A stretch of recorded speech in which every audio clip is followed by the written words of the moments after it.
All right, Kevin back with you for another episode of the $1 Million Relationships Podcast. And today I am here with Jonathan Narvey. Jonathan, welcome. So awesome to have you on the show. Thank you. I'm so glad to be here, Kevin. Yeah.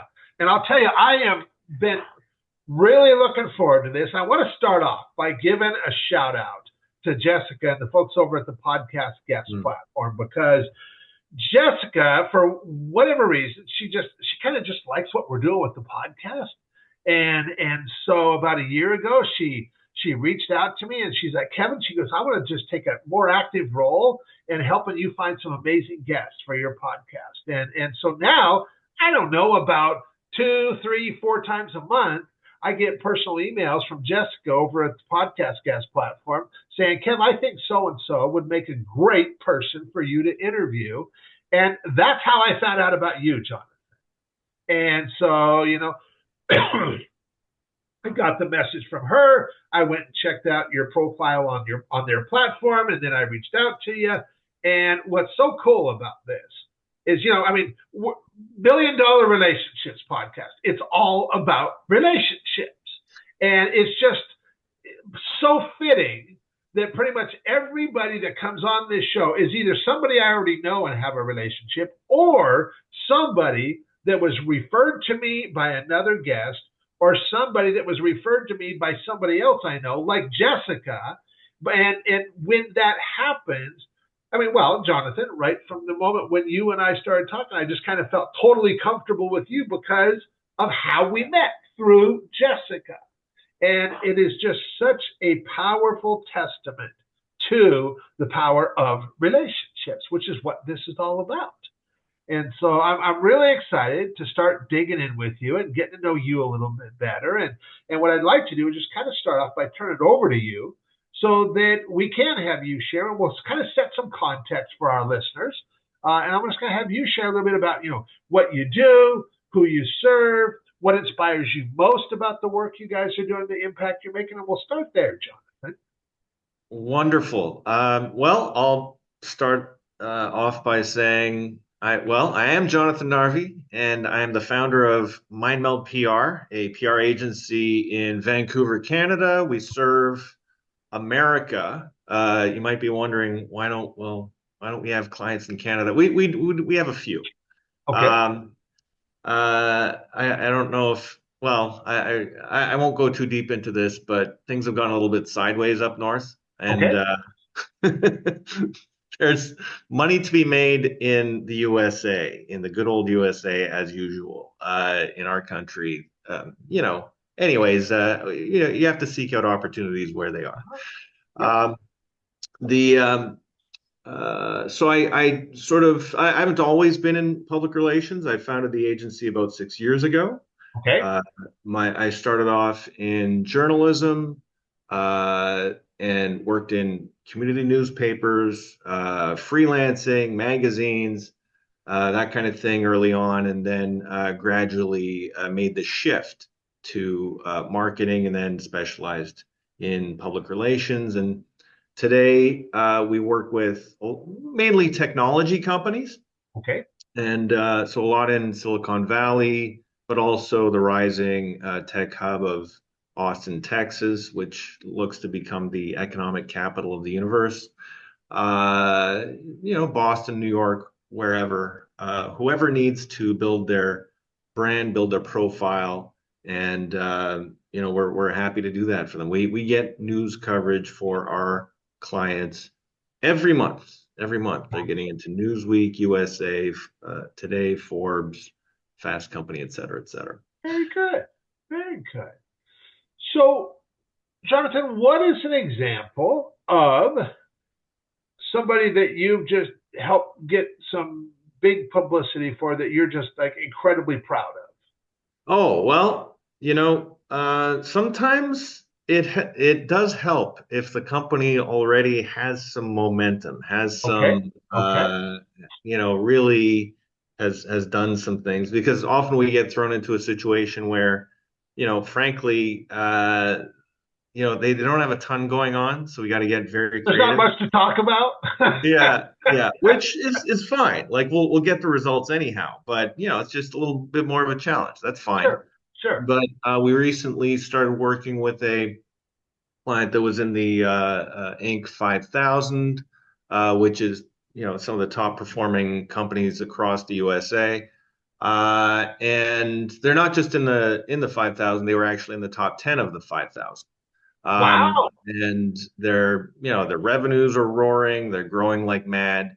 Um, and yeah, we managed to get them coverage in well, Axios, Forbes, some other big hits, and it's not a matter of reaching out to a reporter and saying, "Hey, there's this company that's making a lot of money. Do you want to cover them?" Like you do Uh-huh. have to get somewhat creative in, okay, well, how is this actually newsworthy? Yeah, So in yeah. this case, um, it's not just a CRM, but a CRM for businesses that can, run their, track their relationships and Okay. use it to sell more. And I think we're at something like close to 20 hits for them in about 2 months. So that's Okay. it's pretty good, pretty good. Nice. Nice. Very cool. And so 20 hits, what does that mean, John, for somebody who might not know what that means? Great question. So, a media hit is where your company, somebody in your company gets quoted, or maybe your company is featured in a news story, and it could be a newspaper, magazine, TV, radio, etc. By Okay. the way, and I should say this as the founder of a PR agency. I'm aware of the old line from Bill Gates of he said, if I had to start over and or if I was down to my last dollar, I would spend it on PR. I think he's wrong. Okay. Um, I think a lot of companies can do well by building up their marketing foundation, and then the value of PR is as a force multiplier. You've already got customers, you've got revenue, and what is the point of getting in those getting featured in the news? How does this actually impact revenue? Credibility. You should see higher conversions, more people buying from your site, more people, maybe your existing customers or users going to a premium package Uh-huh. if you've got PR in place, because you'll have this effect of, oh yeah, I was actually checking out your service before. It seemed like a fit for me, but I let it go. And then I saw you on Forbes, and then I saw you in Business Insider the same week, and I thought, oh, you know what? This is a sign. Yep. I'm going to go sign with them. And the so that's where the value comes in. If I don't want to totally hog the speaking time, Oh, but you're doing great. you did mention, you did ask a question around um, why do this in the first place, or something to Yeah. that What effect. what inspires you most about it? What you're doing? Right.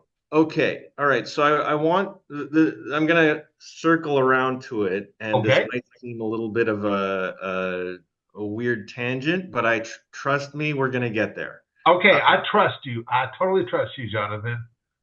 okay.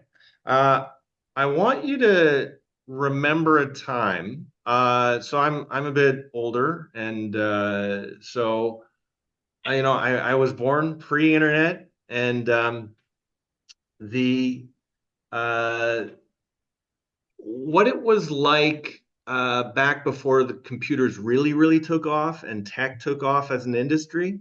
You had a lot of very smart people,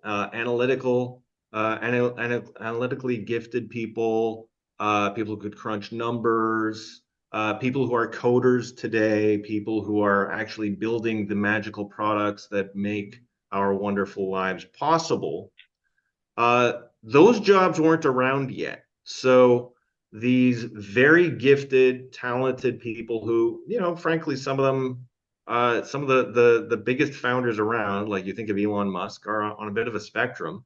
And best case scenario in the 60s, 70s, maybe they were math teachers. Maybe they'd be part-time bookkeepers. There wasn't as much of a place for these extremely gifted people who are today powering our economy. And today, because of computers, these and the tech sector in general, these people now have the opportunity to truly flourish. And when they flourish, we all do well. Yeah. Now, if these people who are great at building things, but they're not so great at telling stories, they're not so great at separating themselves from the pack, without that marketing heft, without that storytelling ability, they still might fall to the sideline. Mhm. So our mission is to help these amazing founders and amazing companies tell their stories so that they do get discovered and become very successful and make tons of money and go on to build the next products that make our amazing technologically enhanced lives possible. I love it. Jonathan, there is so many similarities between you and I.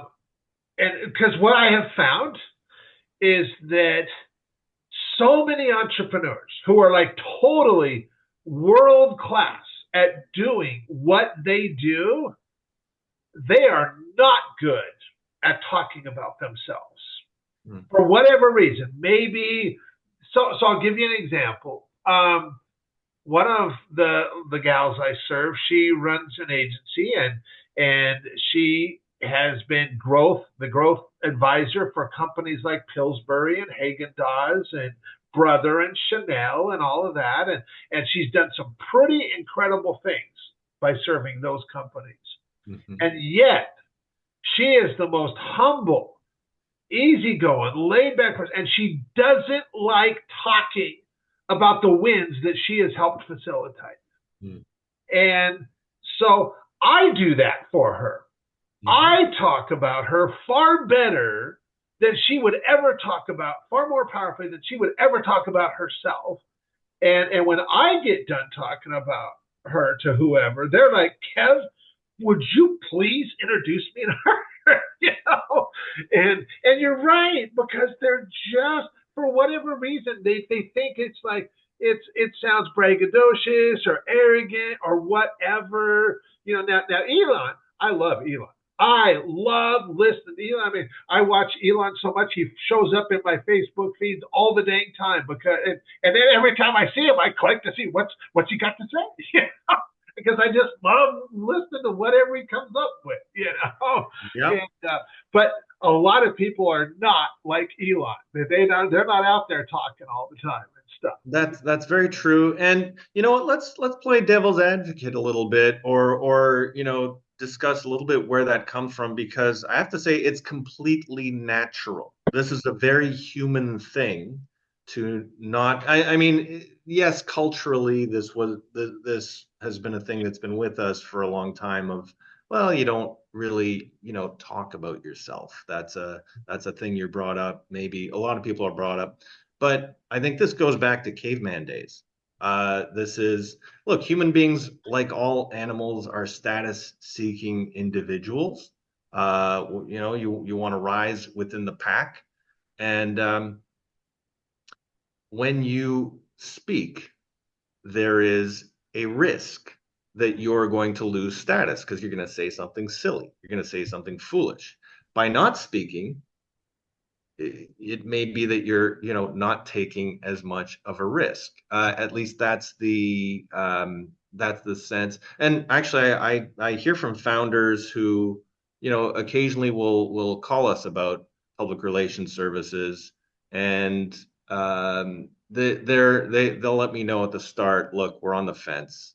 To be honest, we're doing okay in stealth mode, and I'm not sure if PR is right, but let's say I talk to somebody I trust, and they're saying now is the time. So what exactly do you do?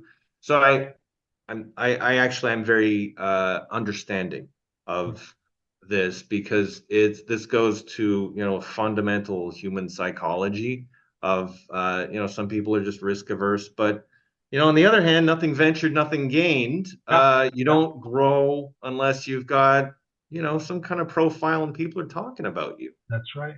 That's right. Yeah. Well, okay. So now that we've got some context set here, I'm going to switch gears just a little bit. I'm going to reiterate the question for the benefit of our listeners.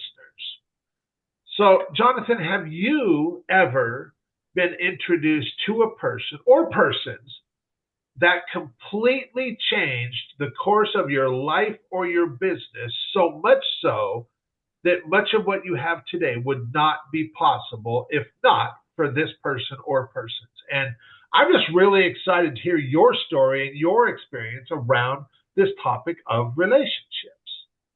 Well, I have a story to tell. Okay.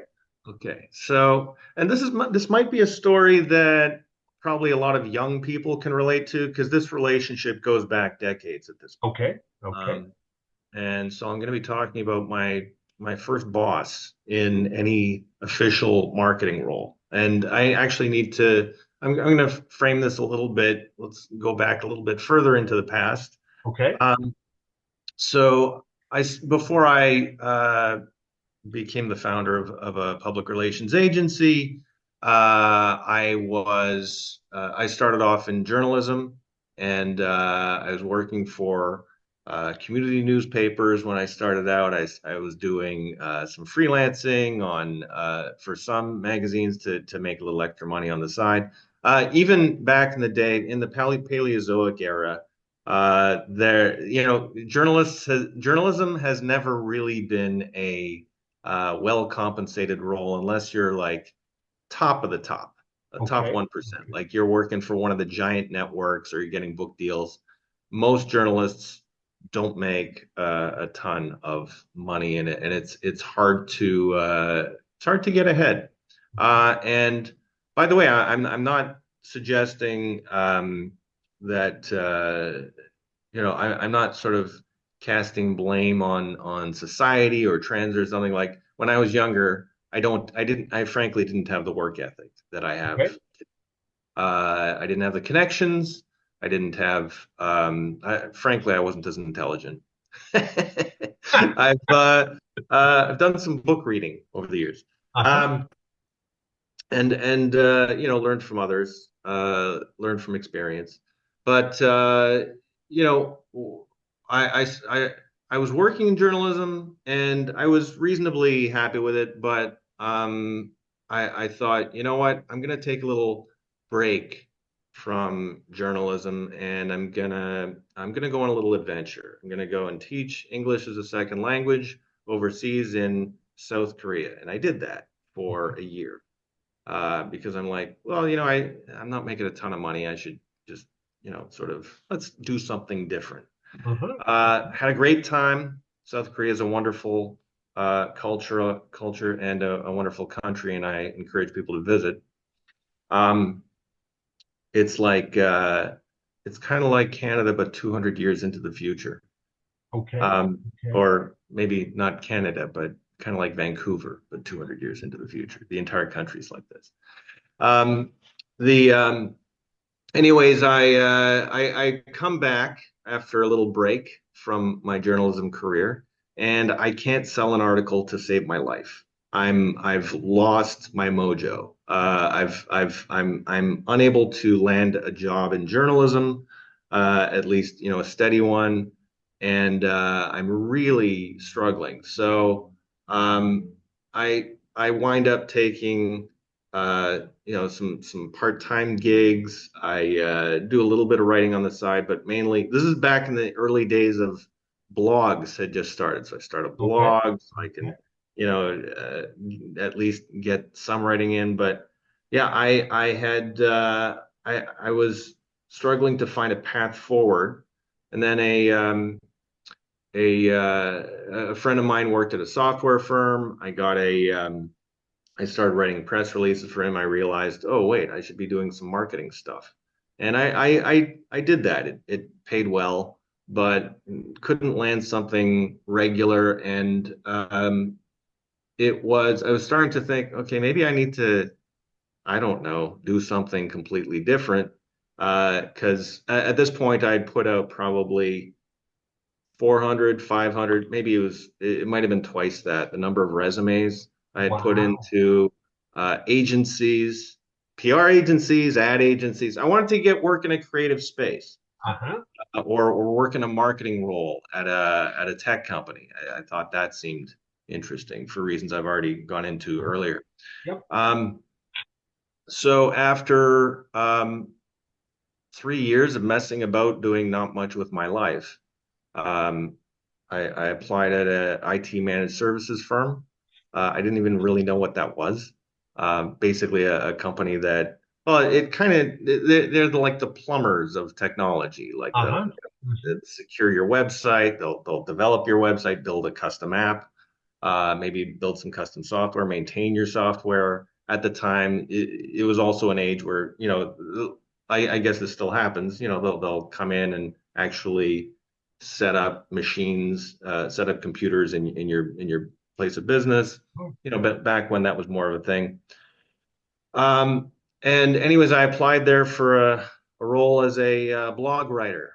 That's like I'll take anything. And anyways, I'm at the time, so I got selected for an interview by the boss of the company, a guy named Vaslav.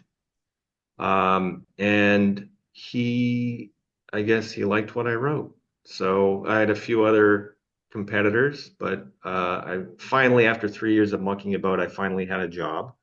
And by the way, and I guess he saw something in me because about a week after I got hired as a blog writer, I started sort of, figuring out, okay, what is this company about, and what else can I write, beyond blog posts. Maybe I can, start developing some web content, some case studies, some white papers, and I started doing these other pieces for them, far beyond my initial remit of blog writing. And about a week later, Vaslav's like, "Oh, hey, just so you know, you're now head of communications. Uh, so enjoy the promotion." We're I said, promoting you. "Yeah." I said, "Oh, does that come with a raise?" He said, "Get out of my office." Uh,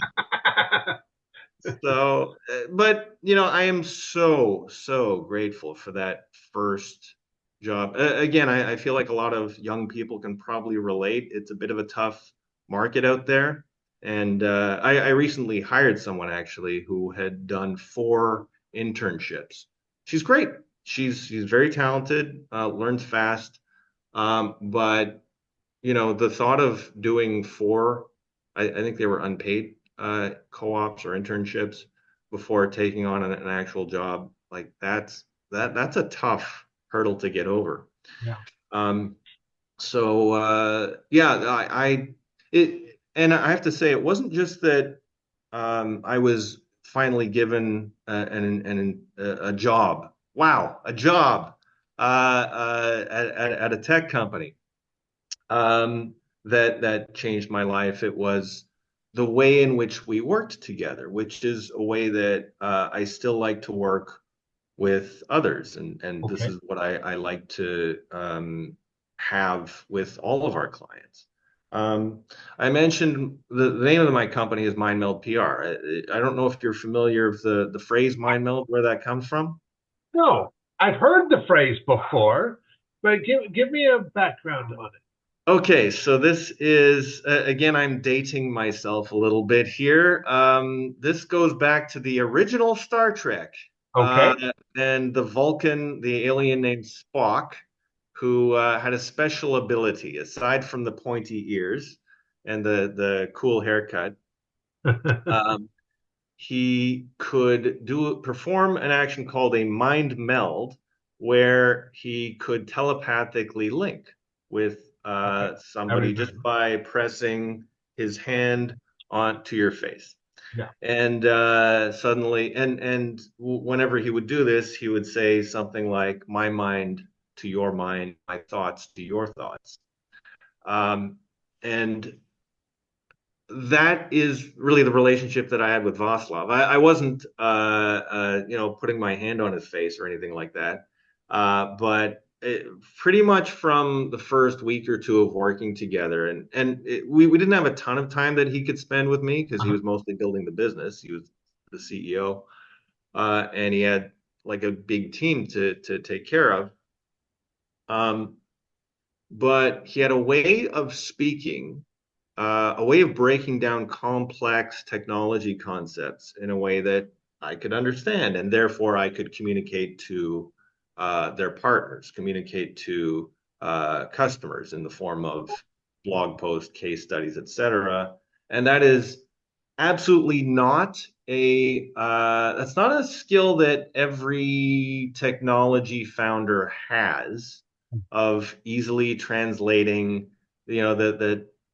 the technical aspects of what they do to, okay, this is actually, okay, here's what it is, but here's what it really is. Like, here's Yeah. what the Yeah. customers actually care about. Um, don't worry about this other stuff over here. This is just technical mumbo jumbo. This is what they care about. This is what they're buying. Yeah. Um, and that's why we can charge them so much. Um, and so he had a very good sense, from how did he pick this up? It's kind of a funny thing. I don't think he likes to highlight this, but well, sorry if you're watching this, Vaslav. The anyways, he came from a communist country. Okay. At the time, it was Czechoslovakia. Okay. And by the way, came from a long line of technologists. I think his grandfather designed the first electric traffic stop in Prague or something like that. Wow. Wow. Um, and anyways, his he I think he understood.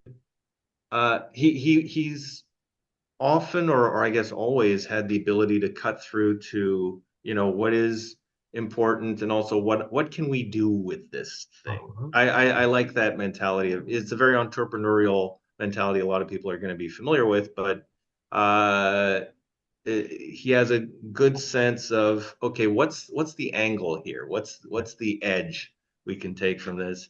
The reason I mentioned he came from a communist country is you might think someone who comes from a communist country would be a terrible business person. Um, Actually, no.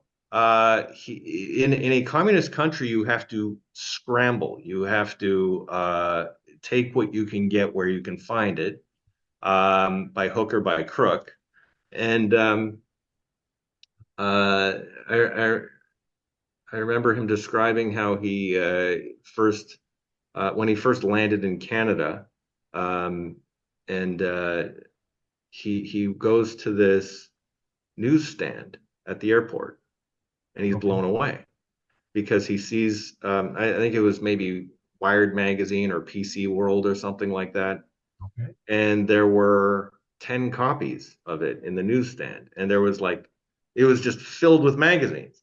And he's like, how is this even possible? Because back in Czechoslovakia, the university that he worked for would buy one. I think he worked in the electrical engineering section. This was prior to, that was basically in charge of the computer section. They would have one magazine that was either stolen, or maybe they just bought one copy and would just share it around the university. They didn't have enough money to uh, Ah. um, Ah. to distribute it, and I think it was the same with the software that the university used. Like, it was all Ah. pirated stuff. Mhm. Um, anyway, so he comes here and he's like, wait a second, I can get anything I want here. I can get this magazine that, I used to have to wait like 3 weeks for it to get passed around to the entire faculty before I got a chance to read it. I can buy this, I can buy that, I can buy anything, I can do anything. It's like, well, there's rules, but compared to where I was from, there's Yeah. no rules. I can make whatever path I want. And this enthusiasm for business building, for planning, for strategizing, and infuse that into actual building out technology products and services is very exciting Yeah. to him and very exciting to me. So He we just we saw nailed it all early this on. opportunity. Yes. Yeah.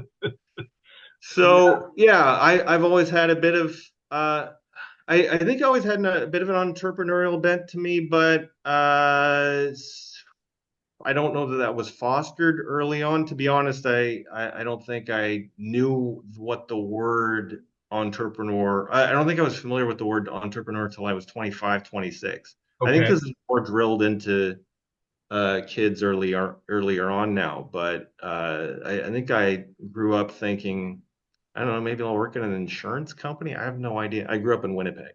Like Okay. there's not much going on in the center of Canada.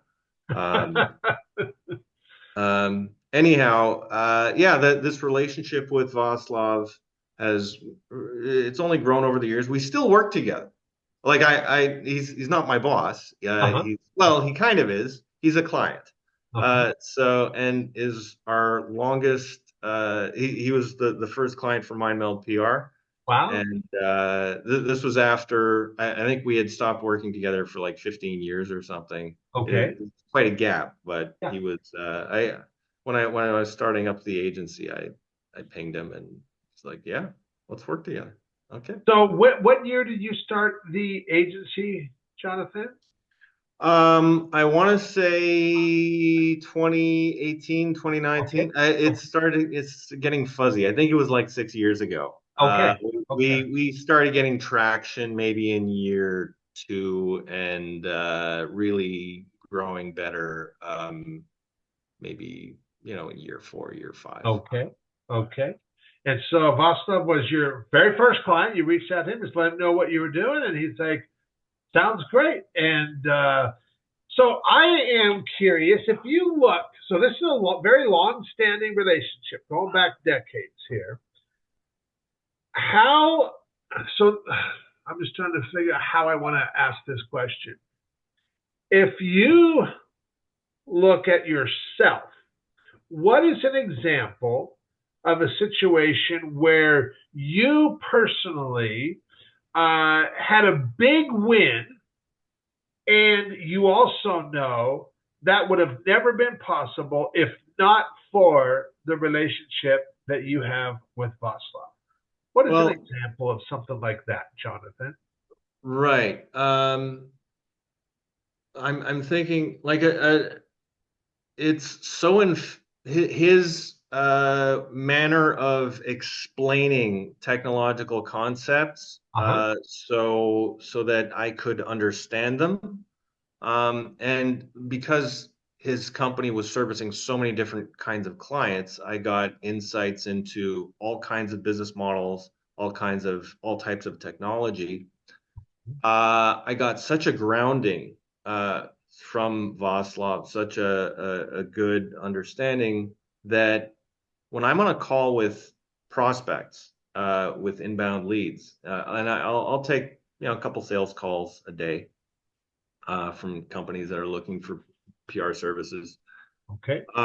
Whenever they're whenever I'm on these calls, it's even if maybe let's say I haven't had that much time to research the company, if it's at all connected with tech, I know what it is they do. I get it. I understand the landscape. I understand the ecosystem, and usually I can suss out within 30 seconds what their unique positioning is probably going to be, and Okay. that came from hundreds of hours of conversations with Uh-huh.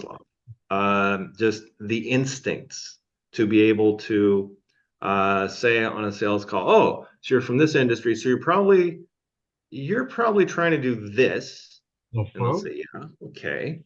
And okay, well, then we should probably go with this kind of story and that kind of story, and it'd be for this media, and that's going to highlight this aspect of your business.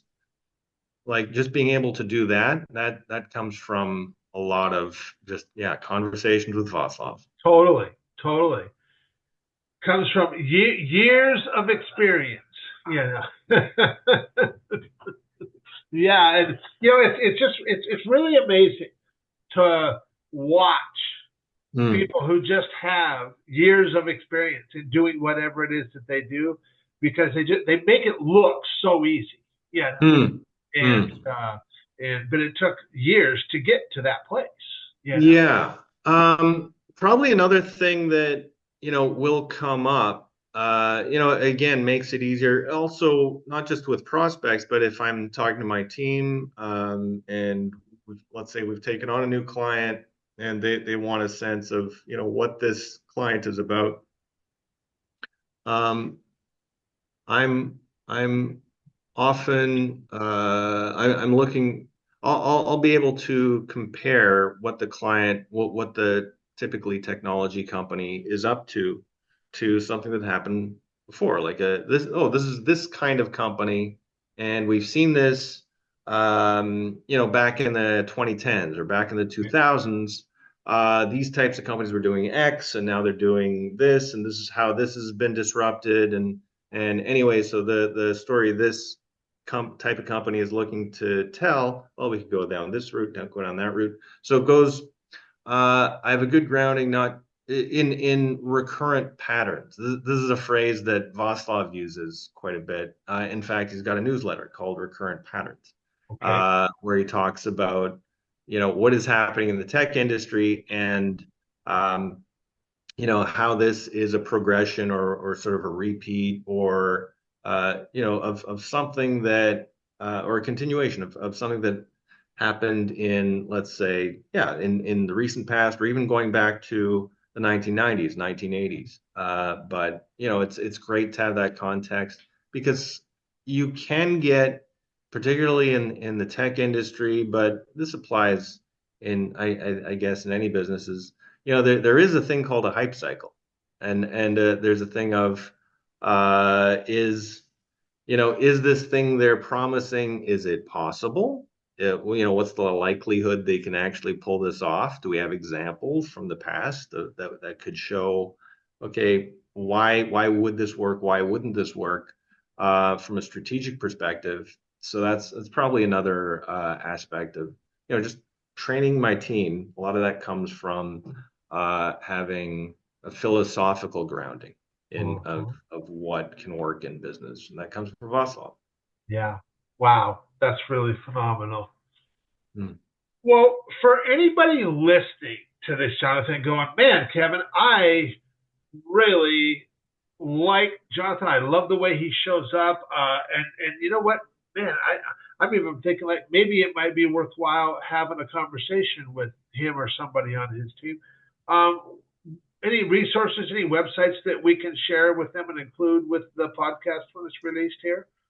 Well, there's the MindMeld PR website, Okay. mindmeldpr.com. That's a good spot to start. And we do have a blog there that I still frequently contribute to. Okay. Um, Other members of the team do as well, but I'll often throw my ideas in there or on LinkedIn. So yeah, just look up Jonathon Narvey, and as I'm sure you caught earlier, I'm one of the few Jonathans in the world with it's a bit of an unusual spelling. Uh-huh. It's an O-N and Oh, and instead of instead of an N. AN. Yes. Yeah. But same pronunciation. But yeah, that's if you look me up on LinkedIn, I'm there's only like two or three of us on the planet with that Wow. spelling. I used to blame my parents for being bad spellers, but it's kind of cool. Makes me Uh-huh. stand out. It's Well, what you it want. certainly does. It certainly does make you stand. I'll tell you, you look up Kevin Thompson on Google. There's so many Kevin Thompsons that, and like there's movie stars and there's attorneys and like journalists and like all kinds of and Mm. so I can get lost in the muck in that. But yeah, with your unique spelling, yes, you come out on top. And Wonderful. so Yeah, I'm on X a lot. okay, I know a lot of marketing and PR folks sort of abandoned X about a year ago, I was like, why? It's still awesome. And it has only gotten better. I think it's now the top news app around. And it is that. Like it's a new form of news, like, sort of truly crowdsourcing the news. Newspapers, as Elon Musk pointed out, are literally yesterday's news. Yeah. Um, although I still like getting newspaper coverage for our cause. Probably shouldn't, delve too deeply into that. Anyways, I'm on X, both under my own name, and we also have our MindMeld PR account where Okay. you'll occasionally see some spicy opinions and observations of the business and tech world. And I think that's probably the best place to find my stuff. Perfect. Perfect. Awesome. Well, Jonathan, I want to thank you so much for taking the time to have this conversation today. Really appreciate it. Really appreciate you. And I am just like totally excited to get this out there and share it with a lot of other entrepreneurs. So thank you so much. Wonderful. Thank you for having me, Kevin. Absolutely.